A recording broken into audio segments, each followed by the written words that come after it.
Elephant Man Podcast Network, grown man conversations dealing with elephants in the room. It's your man Moray DB. Like, subscribe, share, hit the notification bell so you can know when new material is coming out. Shalom, shalom, shalom. Shalom to everybody. Blessings, blessings, blessings to everybody. Get those likes up, share if you can. Just blesses everybody, and it's good to see everybody, hear from everybody again. It's been a minute since I've been on the live, but I have not just been lollygagging and going to sleep. I had a lot of different things going on, man, and one of the things that's very, very exciting is your man's here made the front page paper right here, played with the Loam Conference, the Black Farmers Loam Conference. I met many great farmers from all over the country and all over the state.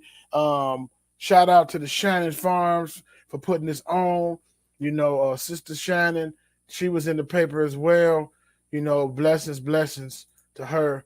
And we was basically trying to grow our aquaponics units right here, this unit that we had right here, because we wanted to extend our growing season. Now, if anybody know how the growing season go in Northwest Indiana, pretty much after October, you're pretty much done. You know what I mean? Unless you get a mild November.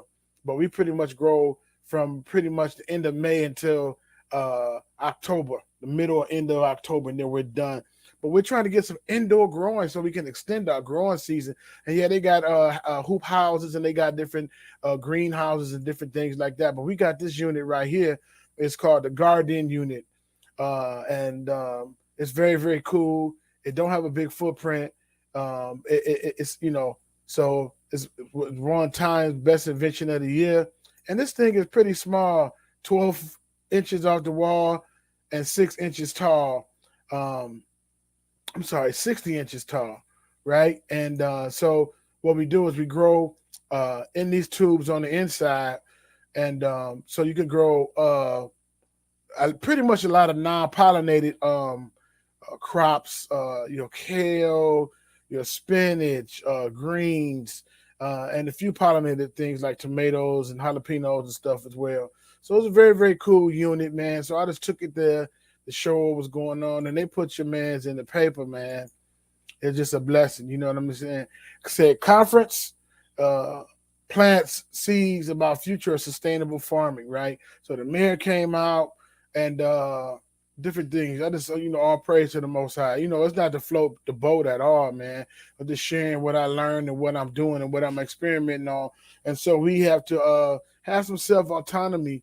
We have to, as a people, we got to bring something to the table. You know what I mean? I always give the analogy of one person got a basketball, y'all out there playing on the outside court, right? That person gets mad, he takes his ball, and the game is over, right? So we can't even play no more because he took his ball.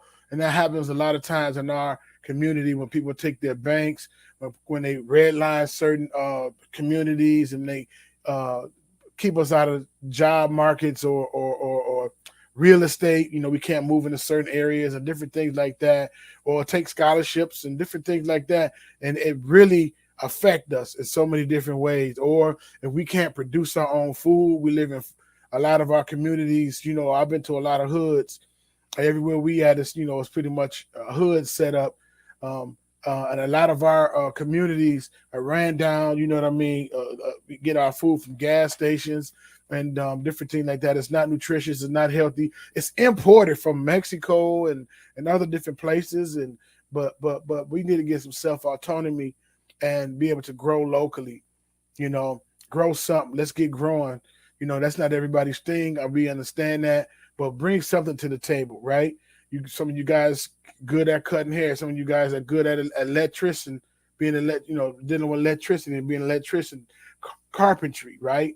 Auto mechanic, drywall, different things, fishing, hunting.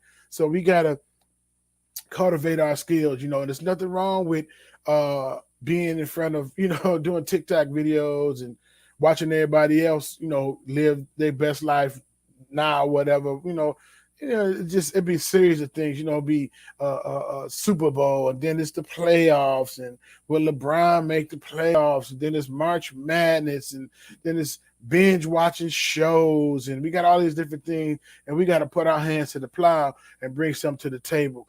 Because if we can do that, we know our value, we know our self-worth, we can bring something to the table, right? And it's okay to build our skills and our trades up and work with ourselves, because all communities do it. It's kind of very funny, very interesting how all communities, they have certain things they keep within their community until they build it up, and then they go out with it. But our communities we got to be shared. We got to share all resources. We got to share everything. And I'm not saying being stingy, not at all. But some stuff is just for us. We have nothing. So a lot of times we have nothing to bring to the table, and so we have the mercy of the nations and the people around us. I've got informed that they have a lot of grants dealing with agriculture and different things like that. And so other people get these grants, 500,000, 1.3 million, and all these different things, and we're cut out, right? Or they might come in and do a little workshop in our area and pay a few people, and then it's like, okay, we serve the underserved community. No. We want to be in part of it. We want to be sitting to the table when y'all write this grant. We want to be included in these different grants and these different resources. We want to be CoGrant Tours. As I was talking to another farmer, we do want to be CoGrant Tours, because a lot of times they write these grants, we're not really included in it, and then they give us what they want or don't give us nothing. And they take care of rural farmers and other farmers, and then the urban farmers and urban gardeners, they left out, right? And so I'm learning the game. Not that it's a game, but I'm learning the different things, and I want to position our people to be able to win, right? So when they say, oh, it's a shortage, or we got food desert, this, that, and another, we have enough people in place, we have enough communities in place, and you ain't got to be no green thumb. You can grow stuff in bags, you can grow containers, raised bed, stuff in your windowsill. If you want to just do herbs and spinach in the windowsill, you can do that. And so it's different ways that we can do that if we want to get involved. And sometimes we perish for lack of knowledge. You know what I mean? So we got to pass it to one another, right? And we got a youth thing what we call a feeder program, like literally a feeder program. And we do that with baseball. We do that with basketball and football, right? We put a basketball or football in our kids' hands when they 7, when they 6, and they go through this feeder program. So by the time they get 16, 17, 18, they nice and they ready to go to, D1, or they ready to do these different things. But why we can't do a feeder program when it comes to science? Why we can't do a feeder program when it comes to agriculture, right? I seen a video of a young man. He's on a tractor at 10, right? I was amazed. Like, this dude is driving a tractor at 10. And basically the farmer was like, once he learned how to turn it on, then it's okay, because he can't really tear nothing up, because it's, it's just plowing field. So I said, man, that's a good concept to learn, So by the time he get older enough, he'll know how to do a lot of different things. But yeah, man, so this food council I'm a part of, we're trying to get people involved. We want to go from seed to table to commerce, right? We not just with farmers markets, but farmers markets included. But we want to be able to get some of our stuff in certain grocery stores, right? And so it's like, okay, you're getting all of this stuff shipped in, the produce, we don't know where it comes from. We don't know what kind of pesticides is in it. It's not fresh looking, so we can bring our organic fruits and vegetables in for our community, our underserved community. And this is our goal and our vision, to connect the underserved communities to nutritious, healthy food and sustainable food systems, right? To connect underserved communities to nutritious, healthy foods and sustainable food system, right? And the vision, we envision an empowered, self-sufficient community that will have access to and produce food. We envision educational food programs to create generational income for underserved families. You know what them underserved families is. But not only just have access, but to produce it, right?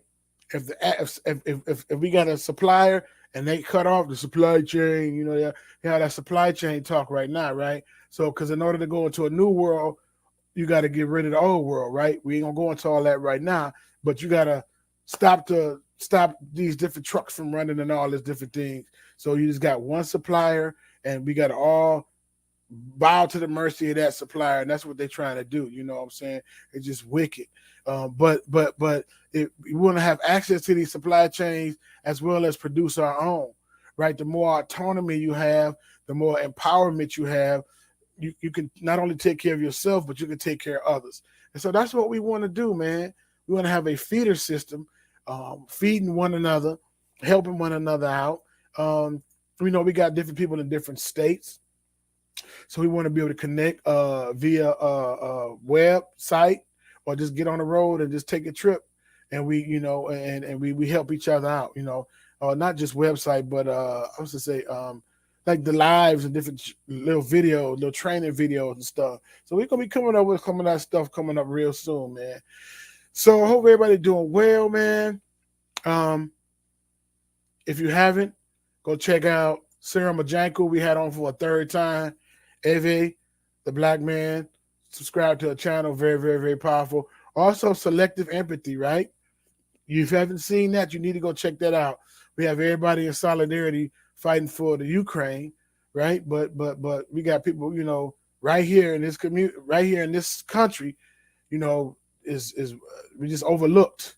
You know what I'm saying? And so that's that selective empathy, right? Bring out the world's smallest violin for certain folk, and then other folk, you just like, oh well, so we don't want to do that. We want to be all inclusive, right? And then if people just be like, you know what, I can't include you, we should be able to say, well, okay, well, it's okay, because we have enough empowerment and autonomy to include ourselves, and we're not at the mercy of nobody. We're not at the mercy of a political party, either one, right? We're not at the mercy of gifted gab preacher saying one thing and not really trying to do nothing. You know what I mean? We're not at the mercy of these people that's write the grants for this food or whatever it is and cut us out, or give us the bare minimum crumbs off of it. We can be able to do our own thing. You know what I mean? And that they don't want that unity. You know what I mean? I think that's what pretty much happened to Nipsey Hussle. I was watching some of his documentary about the finish. No, it's not called The Finish Line. The Final Lap or something like that. And he's trying to really empower his community. He had a crazy past, with the Rolling 60 Crips, but he bought a whole store front, not just a store, but it was like a strip mall, man. And it was about to do some major things. They were selling clothes and food and everything, and people would leave there and they would get random stops, right? They would stop the folk coming from going to or coming from the strip mall that he had, and harassing folk, you know what I mean, and just hating, right? Can't have nothing. And then supposedly one of the jealous members of his gang killed him. But I'd be like, I don't know. It could be some funny business, And that's kind of crazy. That's unfortunate it happened to him. He was really, really trying to get his family together and get his community together, and then that happened to that brother. So that's pretty sad. But the main thing I'm getting at in close, self-autonomy and empowerment. We got to empower one another. We got to encourage one another. We got to honor one another. We got to celebrate one another. Because if we don't do it, who will? And it's easy to hate. It's easy to hate. If you ain't got nothing nice to say, don't say nothing at all. It's easy to hate. And just know that if you put in the work and you keep a positive vibe, your time is coming, right? And as long as it's not self-serving, right? Because I see it, man, people want this shine so bad. Like, you have your reward, okay? To get a title, to get a position. You know I am about titles and position. To get your ego stroked, to get a pat on the head. You know what I mean? We do this for the people, and we do this as unto the Most High Yah at the end of the day. You know what I mean? Because if you got all of these spoils of war, but you ain't sharing it with nobody, it really don't matter what you're doing. That's my opinion. But some people gotta, narcissistic complex. Look at me, and I'm this, that, and the other. No, no, no. If you ain't helping us, then it's all good. You know what I'm saying? It ain't no big deal. Subscribe, man. Subscribe, like, share. We're gonna be getting out of here, and I am going to go ahead and do that one video. It's very, very interesting. I don't think if I got it up in here. Oh yeah, I'm gonna go ahead and do it, man. It's been 2 months. Nipsey, Nick, and CB, right? Modern Medicine Part 2. Boy, the information I got on that is crazy. So I'm gonna put it together and put it out. I be want to put the best material out for y'all, man. And so love you guys. And I am out of here. Elephant Man Podcast Network, Grown Man Conversations, dealing with elephants in the room. I am out. One. Perfect.